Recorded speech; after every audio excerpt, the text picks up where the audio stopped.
Guys, can I just say, this Anthony Joshua versus Jake Paul fight, it actually kind of makes sense. People are like saying, oh, Jake Paul's delusional. Why the hell is Anthony Joshua taking this fight? All this stuff.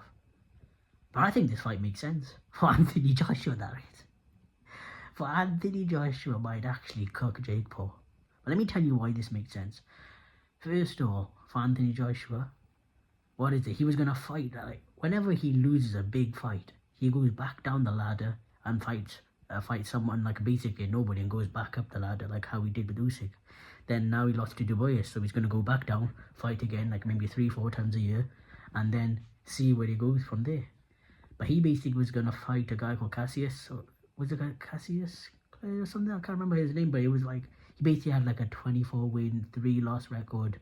He has alright names on his record, but basically Anthony Joshua would cook him anyway and may probably knock him out. Do you know what I mean? Then he'll go back up and up again. Do you know what I mean? That's who Anthony Joshua is.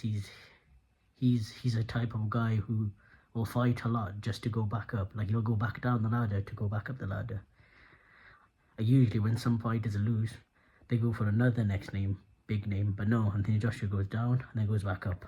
So this fight basically makes sense for Anthony Joshua. He's going to fight a big name guy like Jake Paul. Jake Paul's a big name in the social media era. Like, he's a big name. And also, people want to see Jake Paul lose. And if Anthony Joshua knocks him, he's going to get this big hype again around him. Like, this massive hype that used to be when he was, like, literally conquering the world at one point. Beating, like, Joseph Park and everybody.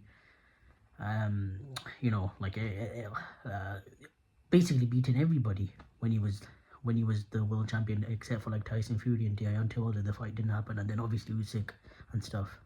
But then, for Jake Paul, it kind of is, like, crazy because he's not a natural heavyweight, but it kind of like makes sense in a way because I think he saw that Anthony Joshua lost his chin.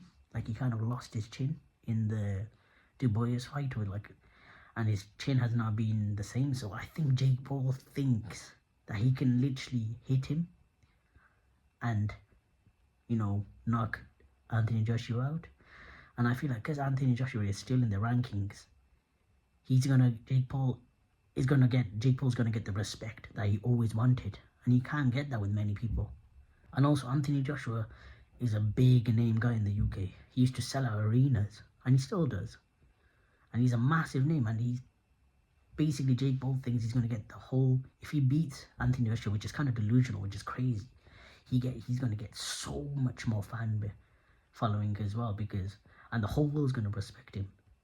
Because Anthony Joshua, even though he lost to the top dogs like Dubois and Usyk, Anthony Joshua is still really dangerous.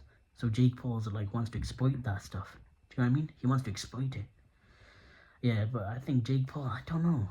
I think he saw that Anthony Joshua lost his chin, so he thinks he can exploit it. And he's been taking Anthony Joshua's fighters and paying them to spar with. And apparently he's been beating them because he said all that stuff. So it's kind of interesting, this fight. I still think Jake Paul's delusional and he's going to get destroyed. But the confidence Jake Paul has is kind of like making me more excited for this fight to see what happens and how he goes. But if Anthony Joshua doesn't get it done, he's kind of like flipping.